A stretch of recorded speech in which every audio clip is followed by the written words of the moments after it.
G'day and welcome to the Outer Side. I'm Tony, and in this episode I'm joined by Lachy Poole. Lachy's a fabricator, the global ambassador for Emu, a Zinger box enthusiast, and also the owner of the Gold Ute from TikTok. So Lachy, welcome to the show, mate. Oh, g'day. I was waiting for that. We didn't have to wait too long. We could have opened the episode with that. We should have. So we're sitting here at the Deni Ute Muster. So if there's background noise like helicopters and whip cracking and whatever else, you're just going to have to bear with us. So, mate, you've got a pretty well-known Landcruiser, and you've been, I guess, pretty active in content creation for a little while now. So how did that whole journey start for you? Did you grow up around four-wheel drives? Well, yeah, it sort of started out as, I was actually a motorbike rider, Yeah, so right. I was like single tracks, bush, like that was my main hobby, and had a big motorbike accident. And I sort of had to give up motorbikes. Yeah, right. So I gave up the bikes, bought a cruiser, and I already had four-wheel drives. I was going four-wheel driving and stuff before that. But I got the cruiser, and then I had plans to do a lot of fabrication and stuff with the cruiser before I even bought it. I was buying one to do a coil conversion and all that kind of stuff, like before I even bought one. So yeah, I bought a cruiser and didn't have the greatest skills either. Like, I bought it to be able to learn on the car. Okay. But I was a diesel mechanic apprentice at the time. Mm-hmm. And So are you a qualified boiler or a fabricator or anything, or you just learn? I'm a qualified diesel mechanic. Yeah. I got a couple of tickets with welding and stuff, but I'm not actually qualified boilie as such. Yeah, right. But you're self-taught, basically. Yeah, pretty much self-taught. That's pretty cool, eh? Yeah. And I think that's why so many people are so interested in what you do. Like, I know for me, watching you from afar, even before I met you, like, what was really impressive is you just have a crack. Like, you try and figure something out. Well, I sort of like to have a go at everything, but I think some of that's because I'm from Emu. Yep. There's not a lot of resources, or there's not even there's no one even has 35s in Emu. Like, no one's even into forward. Like, there's not a lot of that stuff, so I can't just go to someone else and get it done. Yeah, so you had to do it yourself. And I couldn't afford to pay someone, even if there was someone. So yeah, right. Over the years, have just had a crack at whatever. Yep. Some things I haven't been good at, like some things I've been able to learn, or some things I've wanted to be good at. Yep. So I've just kept going until I've worked it out. But, yeah, right. That's pretty cool, man. So for anyone who doesn't know, including me, where the hell is Emu? So Emu's located in central Victoria. Yep. So it's about an hour from Bendigo or Ballarat. Yeah, okay. Like away from the city. Yep. It's close to St Arnaud, so a few people know where St Arnaud is. Yeah, right. It's actually a town. Yep. But there's about 10 houses there. So were you in town, or you on a property when you grew up out there? Well, it's a property in town. Like true. the main street of Emu is paddocks. Yeah, true. That's pretty cool. So are you doing fabrication as a business now? Is that what your main income is? Or I was doing I left my job at working on trucks as a diesel mechanic, and then I started just doing the odd fabrication job. I started off on mates, building trays for mates' use and that, and then I started taking on some jobs from just whoever for sort of my income, and I've sort of phased out of that now, and as of about the start of this financial year, so 2-3 months ago, I went full-time YouTube. Oh, true. So, yeah. That's pretty cool, man. And far out, like, your channel's grown so quickly. Yeah. It's been really impressive, and your content's great. So have you always been into that, like, filming stuff? I know you got a big following on TikTok, and you film a lot of stuff for the short form, but then the longer form YouTube stuff, like, have you been into video editing before, or? Probably back when I was about 15, 16, I believe it or not, I used to play video games and stuff. Yep. I was a bit of a nerd back in the day. And I actually used to have an editing channel. Really? And my main thing back then when I was a nerd, I was editor. And I used to go in competitions, and my channel was Pooly Edits. It's still on YouTube somewhere. I changed the name though, but yeah, that's what I used to do. So that was a long time ago. And then, obviously I got older. When I was getting close to turning 18, I was, going out, getting on the beers, having fun in other ways. Yeah, of course. And by the time I hit 18, I haven't picked up a PlayStation controller or anything ever since. Like, I don't even watch TV or nothing. Yeah, right. Started getting into dirt bikes and then four-wheel drives and all that kind of stuff. So basically when I started, started to get the car to a point where I was able to take some cool videos and stuff with Yeah. it. Then I come back to like, I've always had this thing. I like taking videos and That makes a lot of sense, because I Yeah. was watching your videos going, how the hell is he so good at editing so quickly? Yeah. Because, you know, I think the content that you're producing is really polished. And, you know, just before we started filming, you were talking about you still want that realness, right? You want it to be a little bit raw, but you can tell you know your way around an editor, right? Yeah, well, the thing is, I know, like, in my brain how to structure a video together. Yep. I've got my certain things that I like to be in sync with music and this and that. That was my main thing back in the day. Yep. But I couldn't remember how to drive a program at all because Oh, it was really? so long. So I knew how to edit. Yep. I just didn't know where the buttons were. So I've had to relearn all that. It's such a skill, like even doing this, man. Yeah, like, yeah. Doing the podcast, I worked in video for a long time, but trying to relearn the editor, because if you don't do it all the time, you forget those skills. Yeah, eh? that's exactly right. And a lot of people don't realise how long it takes either. Oh man, I was chatting to someone yesterday here about that, and he's a wedding videographer, and he said, I can't understand how these YouTube guys do it. Like we were talking about Tyler Thompson, right? Yeah, And, yeah. like, weekly videos, trips, building cars, That's editing, right. like it's hectic. It's a big workload. It is, and like I've opted in at fortnightly videos, Yep. and I've just said this is all I can do. That's like, Yeah. you know, and that's giving me. I've got a week to film something, and I've never had to really find content. Yeah. I've always just been doing something anyway. Yeah, yeah. Like, oh yeah, I'll just film that. That's a video. Yeah. And then I've got a week to try and work out how to edit it. Yeah. And then it will go live that weekend or whatever. Well, I can tell you doing weekly is pretty hard, man. It's, Yeah. I committed to doing it weekly, and so far so good. I haven't missed a week yet. But, Yeah, You know, yeah. you start traveling, and you know, even being down here, it's like That's you've got to right. make sure everything's well planned and scheduled to keep up with it. Eh? Yeah, exactly. But yeah, I remember TJ said to me, like TJ and Mac TJ, he said that every 1 minute of his YouTube videos that you watch is 1 hour of editing. And Wow. I'm pretty much on that level. And he said, like, it'll never get quicker, you'll just get better. And I like that's from when my first video, the editing, it was, you know, 1 minute was 1 hour. Yeah. But it was pretty basic. Yeah. And now I've gotten a lot better. I've worked out how to drive the programs, Yes. and I'm still on that. Yeah. So I've gotten quicker at some things, but I've learned how to do better things. It's just crazy, isn't it? Yeah. Like, and I think, you know, when you look at channels like Four Wheel Drive 24/7, right, they're pumping out multiple videos a week. Yeah.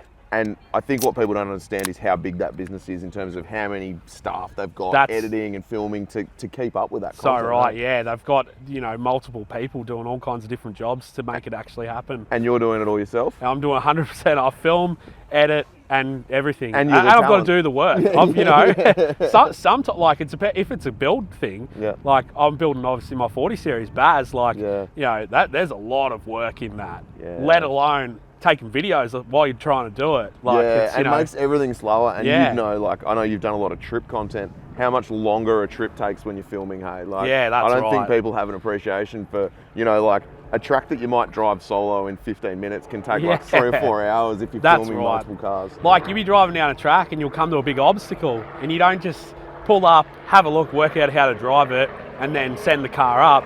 You got to pull up there, you got to take all your shots of what you're about to drive up, then you got to work out how you're going to film it, then you got to like send one person at a time, there's got drones in there and stuff, and like, yeah, then when you go and edit it, it's like 2 minutes of video.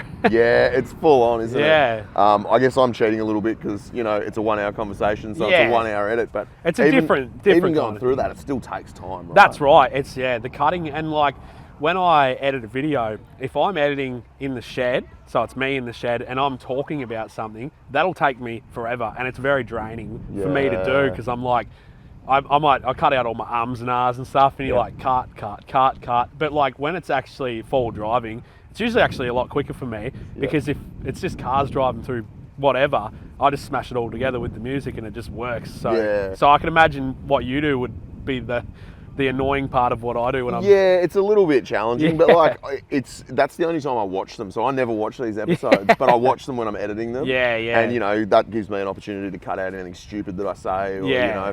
You know, I had a couple of guests on that couldn't stop swearing, so those edits take a little bit longer. Yeah. So your Gold Cruiser has been through multiple iterations. You've rebuilt that thing many times. Yeah. And it's not here. It's meant to be behind us, but it's not. Yeah. Well, it started as a white cruiser. Yep. and it was the white cruiser from TikTok. Yeah, right. So I coil converted, it had stacks, it was basically had all the stuff it has now. Yep. But it was like the first version, like so my skill set version of it too. Yep. And then I rolled it. Yeah, and right. completely wrote it off, and then I put another cab on it. Yep. And built it from the ground up again. And then I've basically gone back through and fixed everything as I've got better. Like, I might go and just the tray, for example. Yeah. The tray that I built 5 years ago versus the tray that I could build now is completely Yeah, because the different. skills have developed so much. Right? And in between that, I've ended up building a tray nearly every year because I just learned how to do better things. Yeah. And I don't want to have last year's version on my car for everyone to look at when I know that I can fix this and that and do this better. So yeah, that's pretty cool, man. And so, obviously you said you're pretty much self-taught for a lot of that stuff. You got a few tickets, but where do you get your inspiration from for that sort of stuff? Is it just time in the shed thinking? Is that where you do it, or? I think so. I think I see what other people do as well. Of course, yeah. Like anyone, you see a picture of some real cool car, or you come to Deni and one's on. I remember coming here when I was 17 and seeing like some cool cars there in the show and shine, and like that's part of my inspiration. Yeah, like, I've you grown take up. little bits and pieces from different places. And I've been one of those people that, like, when I was 12 years old, I was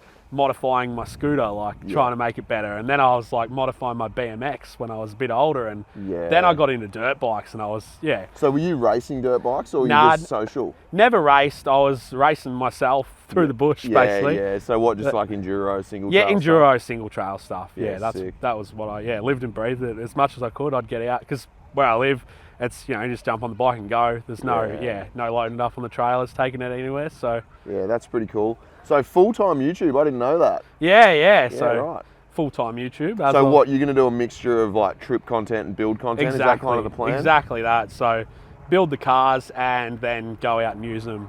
And like, I mean, they're already built to a point, like the Gold Utes, but there's always things that I need to chat. And everyone's always like, oh, why is he rebuilding it again? Like, the thing must be clapped out, but it's like parts wear out and they break. Like, there's maintenance is a thing. Tell me about it. Like, and this is, I mean, even my 80 at the moment, like I drove it down here and it's got this horrendous squealing noise. Like, I think one of the rear brake calipers is seized and it's like, those brakes are a year old. But that's right. If you use the cars and you use them hard, that's exactly you got to maintain them, right? And like I just done a big trip recently, which was Cape York. From here is a long way to Cape York. Yeah, what's that? 4 or 5 days? Yeah, it was less than that, but we were you were we were sending it. Yeah. But like to go up there and then we come back through Central Australia, through the Simpson Desert in the rain, in the mud, and then back to home. And I think that was like a 15,000 trip.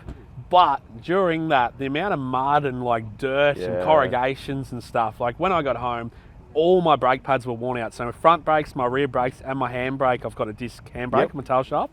Every pad was cooked. I cooked a set of rears in the desert, but like all of them were brand new when I left. Yeah, man. There's just like the difference because all the sand and mud, and that gets into, like you were saying, you had a seize caliper. I had 2 seize calipers just because the calipers they'd pushed out all the pistons because the brake pads wore that quickly.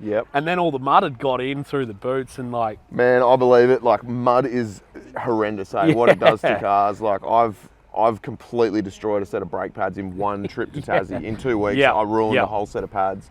And I think, it's hard when you watch YouTube stuff like what you guys do and 4-wheel drive 24/7 and people go, oh yeah, I can do that. It's understanding how much money you've got to spend to maintain it and like replace parts because things get worn out at such a fast rate. And when you do everything yourself as well, it's not even the money, it's the time for me. It's finding time to replace all them parts. Like at the end of the day, a set of brake pads isn't that dear, but when I'm trying to edit a video, film something else, and then it's like, oh, I got to do my brakes and like, this and that. I worked on my ute for a whole day getting it ready to drive here.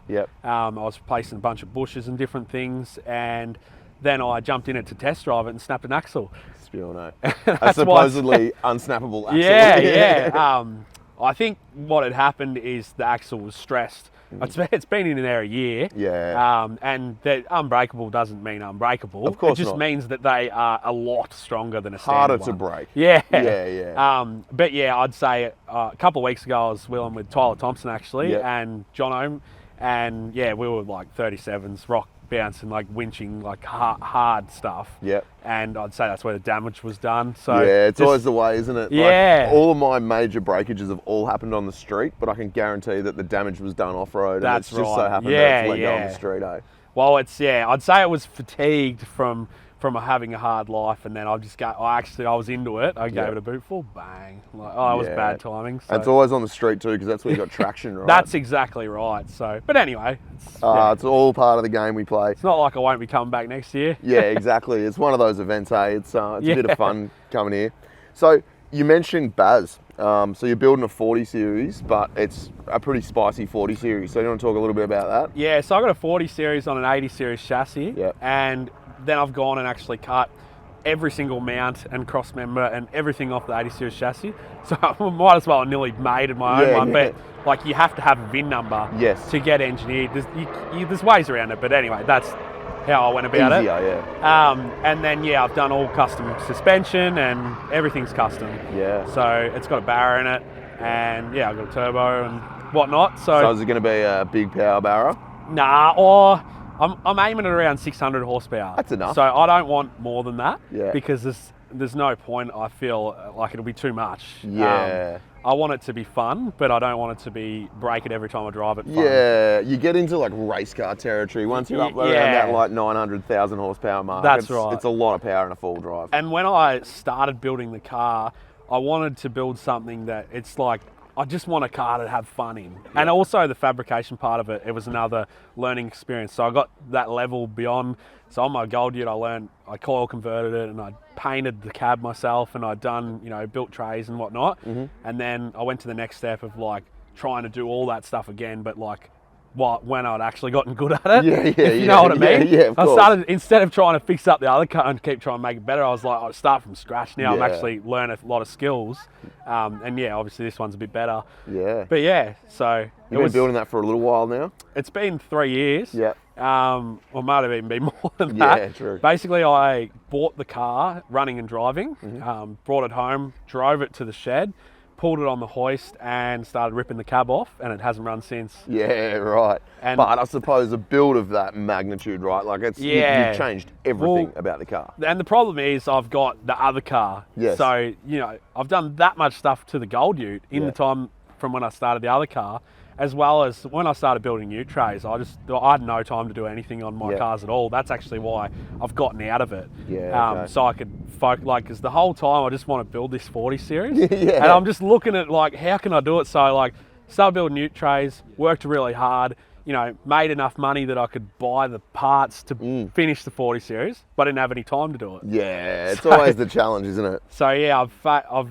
transitioned into YouTube, so now I can sort of make enough money to pay the bills and whatnot by actually building the car. Yeah. And, so you get to do what you want to do and you're making an income from it as well. It's probably more work, to be honest, than what I was doing before, but it doesn't feel like work as much because I'm enjoying it. So and there's a lot to be said for that, right? Doing something that you enjoy. And I suppose like if you're fabricating trays, you've got to start and a finish time, but when you're a content creator, there's no start and finish, right? You're working late at night. That's exactly right. And even like just going on Instagram and replying to, like, I always try and reply to as many people as I can, and like that, I find myself doing that every day, and like that takes time, and like talking, like replying to emails and all these things that are, it's like editing, and it just it is a job. It's definitely a job. From when I wake up to when I go to sleep, 7 days a week, I'm usually thinking about it. Yeah. And like, even while I'm here, I'm thinking about it. Of course. But I do enjoy it. So I mean, there's worse ways to make a living, but I think there's probably a bit of a perception among some people that it's easy. Yeah. And it's like, oh, you've got the best life. It's so easy being a content creator. And like, I've known lots of different people that are YouTubers or that run media companies, and like, it's hard work, man. There's no way around it. It's just hard work. That's exactly right. But so you've been, you mentioned you did the Cape and then the Simpson back to back. That's pretty hectic. I've actually done that twice now. Really? Done about 3 years ago, and then I've done. Was that with Maddie? Yeah, with Maddie. So you seem to have a knack for picking the worst possible time to go through the Simpsons. Exactly. When it's pouring with rain. Yeah, I reckon if in Birdsville, if they're a bit dry and they want it to rain, they just ring me up. I'll go up there and it'll rain, because that's what's happened both times I've been there. Yeah. It was bone dry until the day I rolled into Birdsville. Really? And it started pissing down both times. That's both crazy, trips. eh? And I mean, I remember watching, because didn't Matty's ute, that ended up having a pretty big breakage Well, out like there, we were right? talking about the mud before, Yeah. Mud got into all the bearings on the front of his motor, seized the fan, like the main fan bearing, Yeah. and threw the fan through the radiator halfway Brilliant. across the desert. That's exactly what you want to happen in the And middle we're of the like, Simpsons. you know, you can't even Google, like, Nothing. we're like, how do we, you know, there's these little remedies of how you can block a hole in a radiator, but we had nothing. Like, Yeah, right. It was a big hole, so yeah. So we all jumped in my ute and we went 1,000 k's to Alice Springs to get a radiator. Far out. Well, Oh. just left his car there. Yeah, I actually snapped the tail shaft too. I done a uni, sorry, Yeah. same thing. Mud got in it, rear uni. Yeah. That was after we were bogged for 8 hours. Yeah. And so I was on my front diff, and I was towing a camper trailer at the time. Couldn't get it up the hills, so we actually ditched it. And 2 hours later, it was about 2 a.m. as well. Yeah. Like, it's this really dramatic Crazy. trip. Yeah. Matty's fan went through the radiator. So not only that, I had to pinch. We pulled the tail shaft out of his ute, put it in mine, all his spare parts, all his tools, everything like that, and we just. So what, you left his ute in the desert? Yep, and a camper trailer, 2 hours down the track So just behind it. a trail of broken. Well, the worst thing was. We didn't, and this is like, if you ever go to the desert, make sure you take a sat phone or something. Absolutely. We didn't have anything, Yeah, and we true. were the only people in the desert because it was COVID. No one, like, we actually went there to get, New South Wales was shut, Yeah. and I had to get home to Victoria, and I couldn't.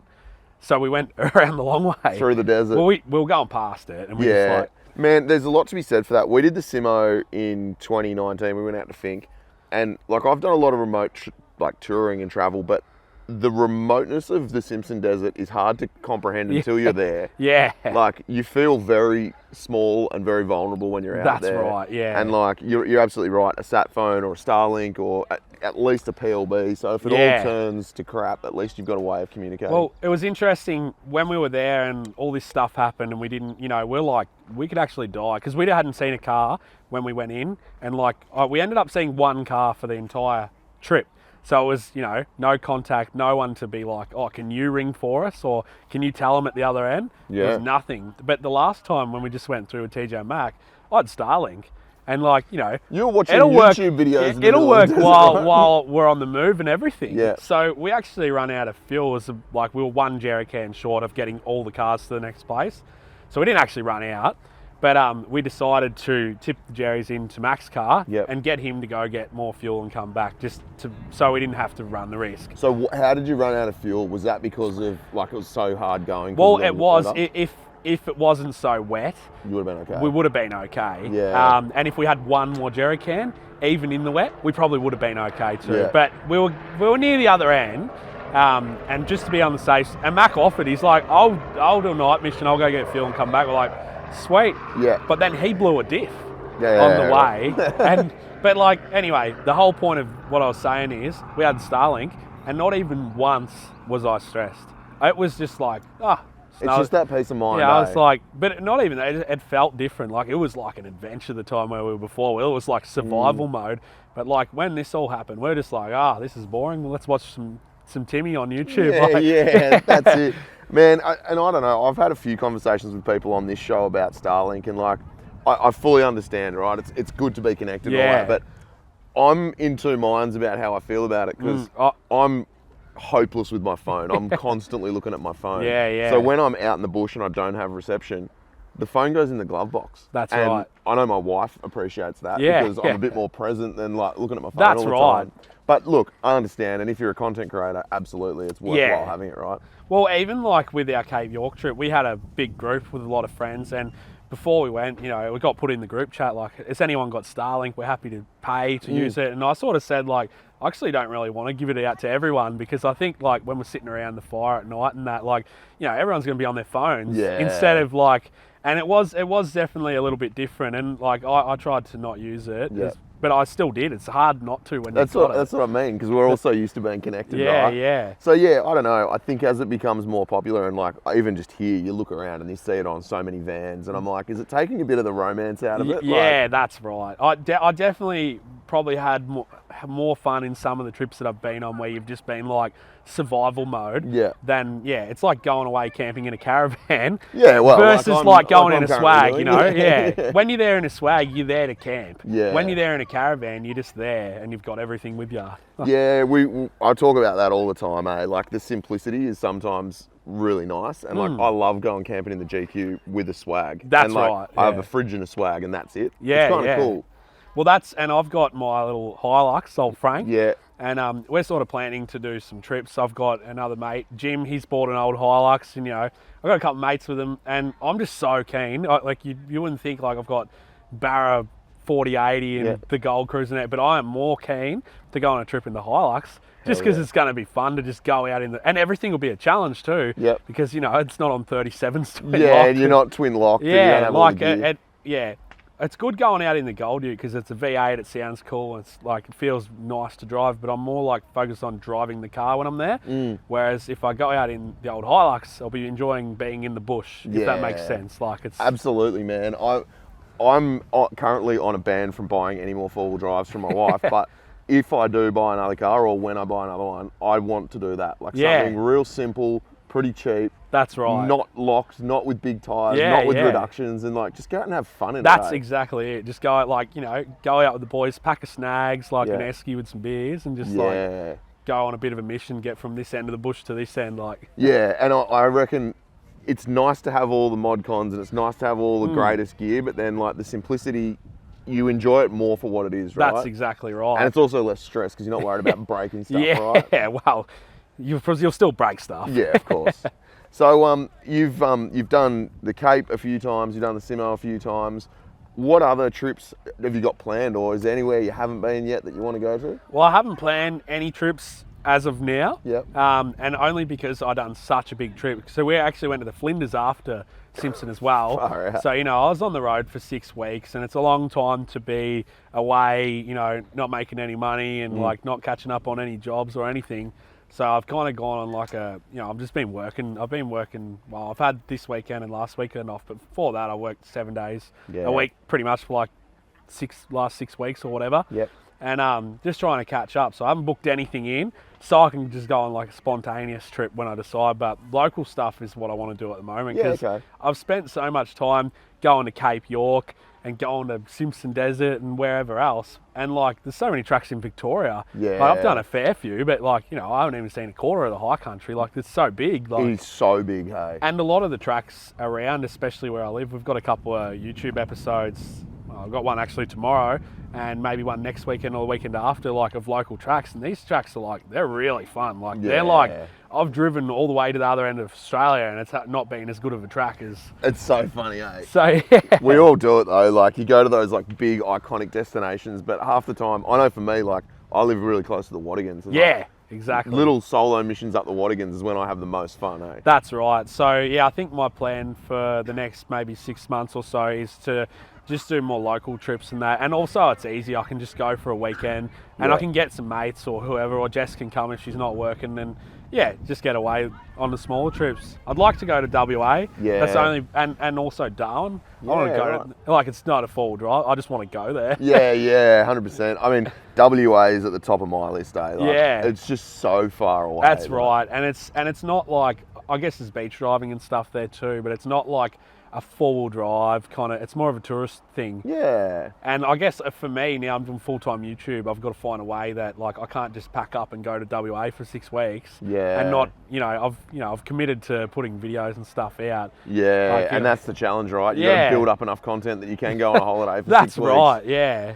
Like, I mean, I'm sure people would love to see it as well, but it's not really what I'm into as much as far as my filming and that kind of stuff. So. And like, so you've been doing the building, like the build stuff for a while, and then you're doing more trips. And you guys did Tassie a year ago or something, did you? Yeah, Tassie with TJ and Mac. Yeah. So, do you think, like, do you notice the difference between the different types of content you do, whether like the trip stuff's more popular or the build stuff, or what gets the most views? I think it's probably similar. Okay. I think like my audience are just grateful that I've put a video out, and they're happy with whatever it is. Yeah. Generally, and I think they like both, but I think if I was only putting out shed videos, it'd get a bit repetitive. And if I was only doing full drive trip videos, it'd get a bit repetitive. Or it would end up like there'd be some that aren't as good as others and that. Whereas, doing a bit of both, I can just make good shed episodes and I can do good trip ones. Like I'm not struggling to find ideas. Like I'm basically everything till now that I've filmed, I was just doing anyway. Like my whole Cape trip, everyone's like, oh, this big YouTube trip, but like we'd booked that Cape trip before I even started YouTube. Really? That was a trip with my friends, and I just happened to have started YouTube, and I'm like, well, I'm going to take camera with me. None of those people were the YouTubers. Like, only Jono had been in like one of my videos. Is he the one with the D-Max? Yeah. That thing's a monster. It is a monster. You go, oh yeah, D-Max, but like that ain't a D-Max. Oh, it's a weapon. I was talking to Tyler recently, I think at the Eastern Creek show, and he was saying that he'd just been out wheeling with you and with Jono. And he goes, I think I've got a capable car. And then I went out with those guys, and I'm like, I don't have a capable car anymore. He said that D-Max is just like out of control. Yeah. And I think like it showed it like in some of my Cape videos and stuff, but I just said before, I've got a couple of episodes coming out around like now when we're filming this. I don't know how far you're in advance, but like you can really see it in that. Like to see this thing struggling too. Like I've got him on tracks, like these are my local tracks from home, and like he's on 37 traps, sliding around everywhere trying to get up rocks and stuff. And crazy, like, you don't realise. I know a few people would have seen it at the Melbourne 4-wheel drive show. It's a big car, and it's very capable. Especially,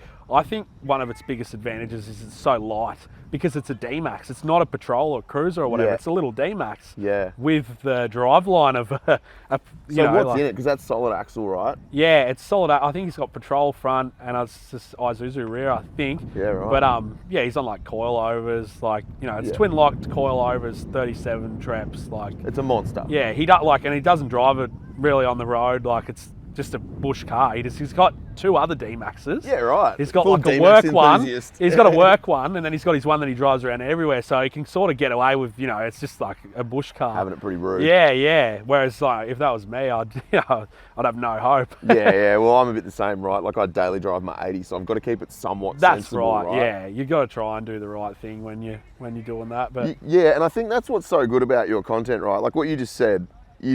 It's a bunch of mates going on a trip and you just happen to film it. Yeah.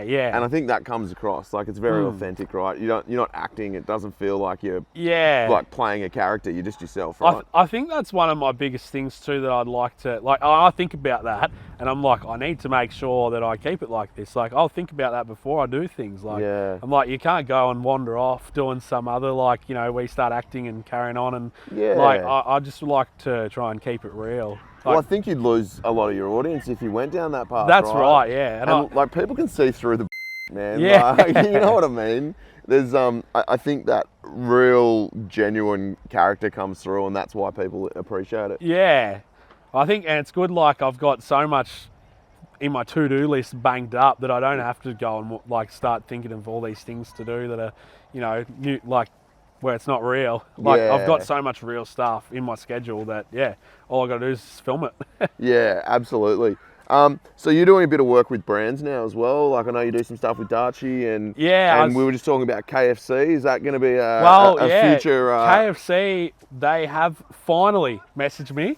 So you've only tagged them like 8,000 times. Well, I've only got like a whole mural of Colonel Sanders painted under my bonnet, but they finally got back to me. Very good. They offered me a couple of tickets to a KFC restaurant opening, which is tomorrow in Sydney, and I'm in Deni at the Ute Muster, so I won't be going to that. But I said, like, while we're here, I was like, if you would like to do anything else, and they're like, they replied today. Yeah. And they said that they are going to send me a merch pack. So that's not much. It's very small, but it's a start. I'll wear it with pride.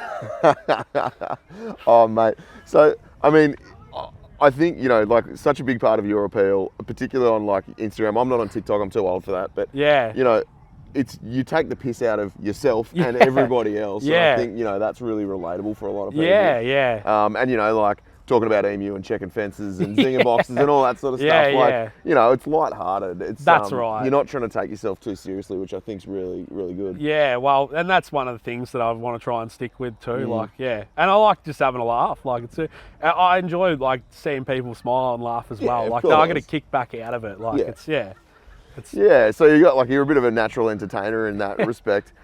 I've got a question for you, and we don't want to upset anybody here, but I know from like an event like this, right? There's like 20,000 people here, and obviously you're pretty well known. How do you go with, you know, the people coming up and saying g'day is one thing, but like you were saying last night, you know, people are yelling at you and carrying on. Like, how do you deal with that as your profile grows? Well, I feel like it's hard, and it's been a thing that like I've been now 3 years. This is my I've been 4 times, but like the first time was years ago.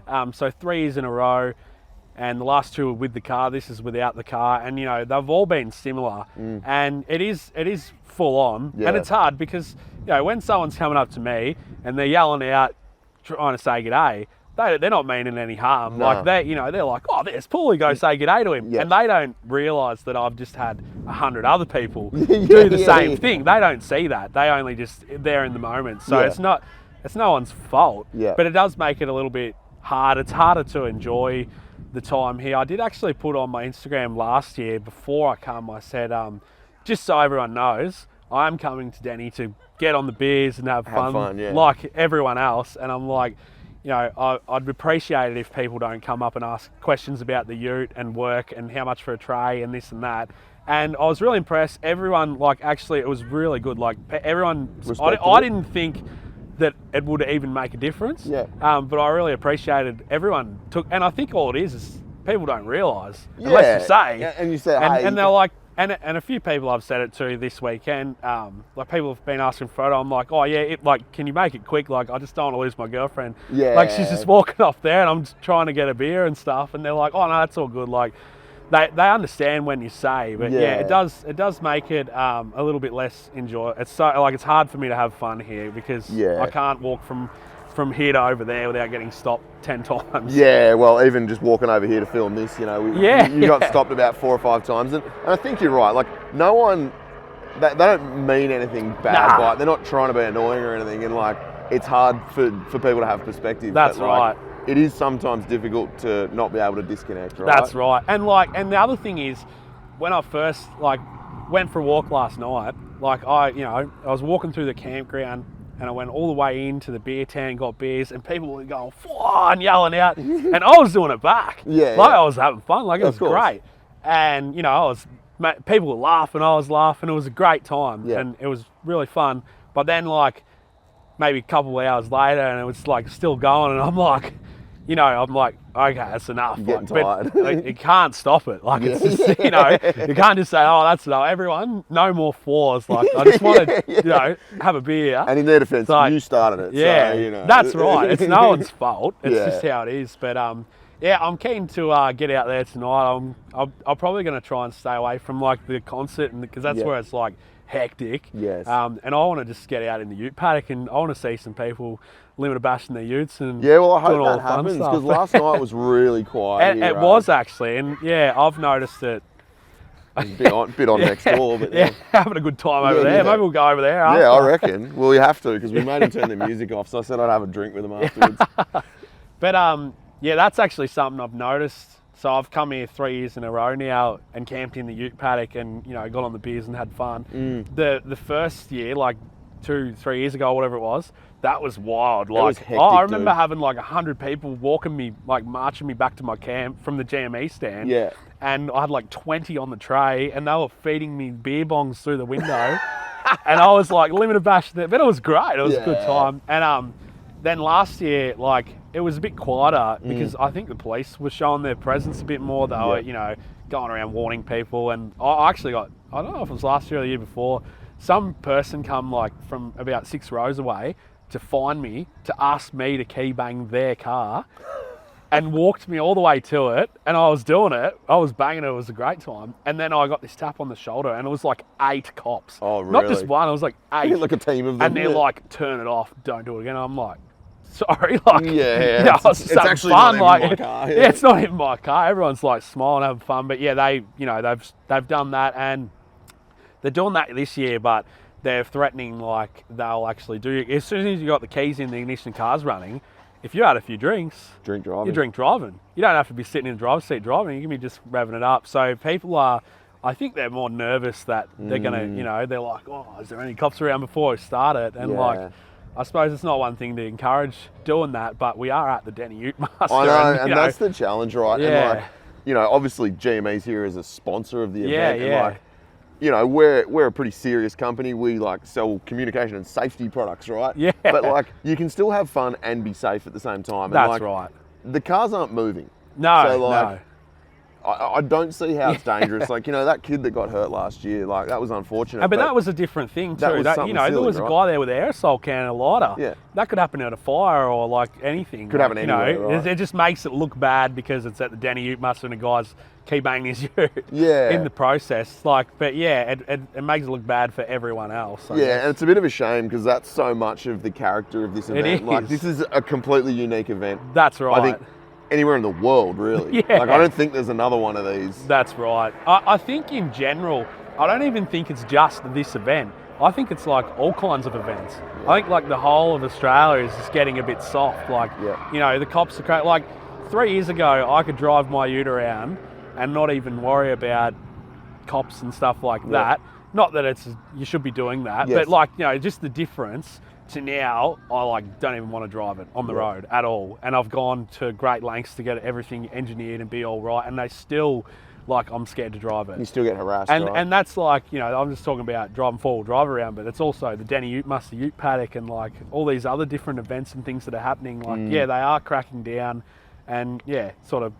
It's a bit of a tough one, eh? Because I've always been of the opinion, like, if you're not a and if you're respectful and polite to the police, then you should you should be left alone, right? And if you're not doing something dumb, like if you're speeding or you drink driving or something, you're on your own, right? That's right. But if you're just minding your own business, as I know, like you got defected in the bush, right? Yeah, and you know what? And one of the things is that the cop that defected me then, like I've put the window down and he's come up and he's been like, "We're gonna look over your cars, like I'm gonna ruin your weekend." That's what he said. Before I even got out of the car, he told me that he was going to ruin my weekend. And that doesn't, like, that's not very, you know, that was a bad experience. Like, That's a bit rough, eh? And I was pretty upset about that whole thing. I was doing the right thing. I had defects on the car. It was more about how we were treated by those guys, because I've been pulled up by the same squad on motorbikes at a different time, different location. On the Great Ocean Road, right? Nah, different time. That was the same guy again. Yeah, right. He's following you. Yeah, but anyway, I've been pulled up by some other guys and they were from the same squad. It was his co-workers. And, you know, they said, "Look, mate, you got 37s." You know, I said, tyres are wrong. Yeah. You know, they're too big. Everything's engineered. They're big. I'm not going to argue with you, whatever. And they're like, "Yep, they're wrong, whatever." And they ended up defecting me for it. We had a bit of a chat. I told them what I do, this and that. They put the sticker on. They said, "Go and change it." I had like a certain amount of days so I could drive the car. It was like 1 week. I went home and I changed the tyres, cleared the defect, and then I took it home, parked it in the shed. And I was like, after that experience, I was like, oh, he was a good cop. Like, he was a good bloke. Yeah, just doing his job, I didn't want to put my 37s back on because I would felt bad because he'd been nice to me and it was my fault that I'd done the wrong thing. But, you know, when I get pulled up and the guy's like telling me, carrying on, saying that, I'm like, like it's all dangerous and this and that, and like, you know, having a bit of a carry on, and gives me an $800 fine and all this stuff, and tells me to tow my car home. Like, I got told to tow the car home from the high country. Like, Didn't it wasn't. Kaito have to tow his back to like bloody Gloucester or something? Yeah. It was not like, you know, it was $800 fine, tow the car home, and like full major roadworthy on the whole car kind of thing. And like, and the bloke was like not polite as we were though. We were really nice, and they even his co-worker was thanking us for our cooperation and stuff. You know what I mean? So after that experience, I'm like, I want to put the 37s back on, if you know what I mean. Exactly, I'm like, you know, screw this guy. Like, what the hell? It doesn't make sense, right? Because, like, surely the police want the community to work That's with them, right. Not against them. They don't want to be hated, but then certain cops acting like that. It's a shame that they're not all like, you know, the good one that pulled. Well, he's not even necessarily a good one. He's just normal doing his job. Like, Yeah. Man, I got pulled over in the GQ coming down here a couple of years ago. Yeah. And it was when we just built the car and like didn't have flares on it. So like, you know, we had heaps of poke and like it wasn't finished. It was a bit rude. Yeah. We got pulled over by Griffith Highway Patrol about an hour out of Deni. And like, mate, I saw him coming 2Ks down the road and I'm like, I know what's going to happen. They pulled us over. One cop came up and said, I just want to breath test you. Yeah. His mate's looking under the car going, this thing's sick. And I'm like, how cool is this? We're having a chat. He's asking about the bar work and the tray. Yeah. And then his mate comes back with my license and goes, yeah, you're all sweet on the breatho, but like, your tyres are a bit big, mate. Just sort the car out. Yeah, I was like, no worries, man. Thanks for, have a good day. And that's it. And so I get home, put the flares on, make the car legal. It's like you want. That's what I was going to say. He's encouraged you to do the right thing. Yeah. You've had a good experience and gone home and changed it. And that's the same with like when I got done for the 37s at this time. Like it was ages until I used 37s again, and I only just put them on to go to the bush for that trip that I needed them. And that's all I do now. Like anything like that, it's only just goes on. Drive to my local track, do that. We actually trailered our wheels all the way to Cape and put them on. So Jono up there in his D-Max with his Treps, we trailered them all the way to Lakeland, which is like the start of the PDR. Yeah. Just so and even like the beadlocks and stuff too, like that's one thing they really hate. But also for my peace of mind, I don't like running beadlocks on the road for... Why's that? Well, for one, it's like how many Ks? It's like 4,000 Ks or something to drive up there. You got to worry about bolts, bolt tensions and stuff like that. And when I'm driving down some back road, probably exceeding the speed limit at 2 a.m, trying to get to somewhere, I don't want to have to worry about my beadlocks coming apart. So that part of it, I don't mind. Like it was nice to just have normal wheels on. But as far as like when I do my local stuff, like I'm always checking over bolts. I'm always doing everything. The car's very maintained usually, so it's never a drama. I don't worry about it. Yeah, I'm the same with the 80. Like I drove it around on beadlocks for years. Yeah. And, like you're not meant to, I know that. So now I've bought another set of wheels that I daily the car on, and I've still got the beadlocks in the shed. And if I'm going to go out and take it out wheeling for the day, I'll slap the beadlocks on and go and do it. And like stuff like that makes sense, right? But some of the laws here, man, it's hard to understand. Like you can't have 37s. Why? Yeah. Like, it's like an arbitrary rule. Yeah. What's the difference? Like I personally think that if you could pass the test, like if it's done correctly, because like you can't just bolt 37s on you clapped out patrol and go drive on the road, because that's unsafe. But if we were allowed to actually, you can't engineer 37s. It's just like, no, you can't. Doesn't matter.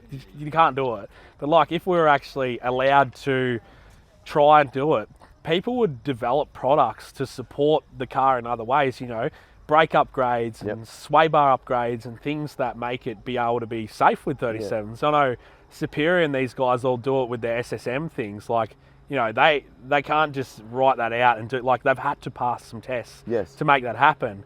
So why can't we do that with normal engineering? Like that's I don't understand it, like, because Superior you can do like a 5-inch 37s. Yeah. Second stage manufacturing. Yeah. But if you do it with all the same gear post-rego, it's illegal. Yeah, because the post-rego, like in VSB 14, says you can't do it. Not allowed. It just doesn't make sense. And like a lot of people are saying that VSB 14 should be reviewed and re-updated. And I reckon if they do that, it'll be worse. It'll be like, you can't have 35. Yeah, like, careful what you wish for. Like it's it's never going to get any better. No, I can't see a situation where they go, actually, you know what, 35s are all good, or 37s are sweet. It's only going to get stricter, right? That's right. I was just in America recently, and like, man, some of the stuff they drive on the street over there is out of control. Like 40s completely outside the guards, and like 3 links, and like they can pretty much do whatever. But talking to one of the guys in Colorado, he was saying every year his diesel 4-wheel drive has to go on a dyno and get emissions tested. And they do a randomised emissions test. So they'll put it in any gear at any speed and see if it pumps soot, and if it does, bang. So it's like, they've got the complete opposite to us. He goes, all your cars back home that soot their heads off, he goes, you'd go to jail here for that. Yeah. But you can have 40s. Yeah. Well, they don't have many diesels over there. They're mostly petrol. A lot of petrols, man. Like diesel. They just must crack. Yeah, they must be just so hard on their emissions rules. Yeah, and I mean, in the American trucks, like the big F550s and that stuff, they're running like diesels. But for all the, I guess, sort of cars that you can compare to here, they're almost all gasoline, right? Yeah. But what I really found funny over there is, you see all this stuff on the road, and I was thinking, do you reckon they have more accidents because of this? And I'm sure they don't. I would love to see the statistics of, you know, how many accidents caused by four-wheel drives, you know, even in the bush where I got pulled up. Like, I'm sure it does happen. Unfortunately, accidents happen. Yes. But, like, they happen in like normal cars too. Like, I don't think there would be some kind of number that's, like, dramatically worse for us versus, man. you know, like, there's so many, like, Commodores and, like, other cars, like... Just full beaters. Just, like, and I shouldn't be saying this, but my Hilux that I drive around, like, it's not roadworthy. Like, it's, you know, the tyres are, they're buggered. Like, you know, it's leaking oil and things. I'm fixing it at the moment. Like, oh, I will get it fixed, but I've been driving that car around for ages. The cops don't even care. They don't even look sideways at me because it's a normal car. See, we were talking about this at the start, right? Like, we use our cars a lot. You maintain them, you upgrade everything. Yeah. I would argue that your car is probably safer than 90% of regular passenger vehicles because you've replaced everything or upgraded everything. That's right, yeah. And like, so I'll drive around in the Hilux every day, anywhere, and I don't even worry when I drive. Like, the cops don't look at me, even sideways, and it's like leaving a trail of oil behind it. But then you drive your nice I'll car. jump in the Gold Ute and I'll go down the road and get pulled up instantly. They'll chase me. They'll do a U-E and chase. And I'm just going to the shops. Like, you know what I mean? Like, and it's like, why? It's got new brakes, new wheel bearings, new tail shaft every week. Pretty frustrating, eh? But yeah, like, even like tyres and stuff, like, yeah, they're 37s if, like, when I've been done on them, but they're brand new, like, you know, but even like my normal tyres that I've got engineered and stuff, like, the car's got new brakes, new wheel bearings, new tyres, new everything. Like, I'm very particular about, I've like some kind of, I don't know what you'd call it. Because I'm a mechanic, when I'm driving down the road, I'm thinking about, like, is that a bit of play in the steering? Like, is that a joint that's going to pop or something? Yeah. You know, like, a lot of people probably don't care about that because they don't understand how things work and what happens if they break or whatever. They just drive the car until it breaks. But yeah, like, and the cops are just onto it. I wouldn't let you drive my 80 then. You'd be able to pick up heaps of things that are wrong with it. I just keep driving it, eh? Yeah. Right? So, I might be getting a bit deep here, but where do you see it going in the future? Like, obviously you've made a decision now that you're going to base your income and your life around four-wheel drive content creation. Yep. What do you see the future looking like? Do you think that the laws are going to get stricter? Do you think the track closures are going to keep happening? It's going to get stricter. The tracks are going to get closed. Like, they're not all going to get closed. Of course not. No. They'll just get, like, graded and stuff. Like, they'll get the good tracks will get closed. They'll make it, you know. But there's other options. Like, we can still go to four-wheel drive parks and stuff. Like, maybe there'll be more four-wheel drive parks. Like, that's another option. Have you done much of that stuff? I haven't. Because I think I don't even know if we've got any in Victoria. We probably do. Like, I don't think you do. I don't think we do because we've got so many tracks like that are still open. But who knows for how long? It's, well, there's a lot of talk at the moment about the high country, right? Like, they're talking about handing a lot of that over to parks, and you know what that means? That means gates and closures. Yeah, well, you can see it, like, sort of where I'm from. You would have been to the Grampians before. Yeah. So you've got, like, Mount Cole in the Pyrenees. That's sort of around my area. It's half an hour up the road. The Grampians is another half an hour. And when you look on, like, new tracks or, like, any four-wheel drive map that shows all the tracks, like, there's all these like little squiggly lines of all these tracks that you can drive in Mount Cole and the Pyrenees. You look at the Grampians, it's a national park. There's nothing. Yep. There is tracks, but they're just like the roads and like there's a couple of little four-wheel drive tracks, but like you go to State Forest, there's tracks everywhere. They're all open, but the park's maintained. It's still got, you know, like toilets and like nice little campgrounds, and you know, I don't see rubbish laying around like everyone seems to be doing the right thing. And like some people will say that, you know, the four-wheel drives are, you know, going and tearing up all the tracks. You should see the tracks after one good rain. That's what I was going to say, man. Like, you hear all this stuff, and like, I've been accused of it, you know, because when we're on like a four-wheel drive 24/7 trip, we're there to make entertainment, right? So you push the cars hard. That's you know, right. Like, you drive into bog holes that you might normally drive around, all that sort of stuff. People go, oh, you guys are destroying the tracks. Mate, you go up the Wattigans after a big rain shower and like the tracks are gone. Yeah. And it's like, for me to do that much damage with my car, I'd have to sit it on Limmy for like an hour on one spot to carve up the tracks that bad. I don't think people understand the erosion that occurs naturally, right? That's right. And like some of the trips that I've been on, like we're cutting our way into the track with chainsaws, and you know, where like the first car goes through, and even recently at Cape, like we weren't the first people on track. Some cars have been through, but they didn't do everything. And there was heaps of sections where we had to cut our way in, and like we're dropping into creeks that no one's driven through and sinking cars. But by the time the last car gets through, they are able to go through. It's a track again. It's a track now. So, and people might be like, oh, you're destroying the tracks. So we're actually maintaining them to some point, like by getting the cars through them and, you know, opening them up for logs and stuff like that. But like the next rain that comes through, like especially up north, like wet season, gone. Everything's gone.